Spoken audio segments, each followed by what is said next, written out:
નમસ્કાર, સ્વાગત છે તમારું આપણી યુટ્યુબ ચેનલ પર। અને આજના વિડીયોમાં આપણે બધા આપણા દિવસની શરૂઆત ટૂથપેસ્ટથી કરીએ છીએ। બાળકોથી લઈને વડીલો સુધી દરેકને પોતાના સ્વાદ પ્રમાણે ટૂથપેસ્ટથી બ્રશ કરવાનું પસંદ હોય છે। લોકોની પસંદગી અને વધતી માંગ અનુસાર બજારમાં વિવિધ સુગંધ અને સ્વાદવાળી ઘણી ટૂથપેસ્ટ ઉપલબ્ધ છે। ટૂથપેસ્ટ જે તમને આખો દિવસ તાજી રાખવાનો દાવો કરે છે તે તમારા મૌખિક સ્વાસ્થ્ય માટે હાનિકારક હોઈ શકે છે। સંશોધન પહેલેથી જ ઘણી વખત બહાર આવ્યું છે કે ટૂથપેસ્ટથી મોઢામાં એલર્જી અથવા તો કેન્સર થઈ શકે છે। જો કે ટૂથપેસ્ટથી થતા નુકસાનના કારણો અલગ હોઈ શકે છે। તેથી તે મહત્વનું છે કે તમે કયા પ્રકારની ટૂથપેસ્ટનો ઉપયોગ કરો છો અને તેમાં કયા પ્રકારના રસાયણોનો ઉપયોગ કરવામાં આવે છે। દરેક વ્યક્તિ માટે આ વિશે જાણવું જરૂરી છે। તો ચાલો જાણીએ કેવી રીતે ટૂથપેસ્ટની કેન્સરનું જોખમ રહે છે।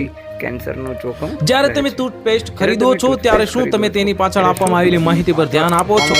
જો નહીં તો હવેથી ચોક્કસપણે ધ્યાન આપો કે ટૂથપેસ્ટમાં કયા પ્રકારના સંયોજનોનો ઉપયોગ કરવામાં આવ્યો છે। જો તમને તેમાં સોડિયમ લોરિલ સલ્ફેટ જેવું સંયોજન દેખાય તો તે ટૂથપેસ્ટ ખરીદશો નહીં। તે ટૂથપેસ્ટ તમારા માટે હાનિકારક છે।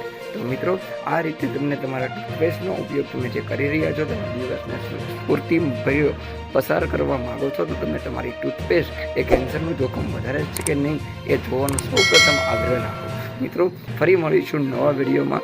આભાર।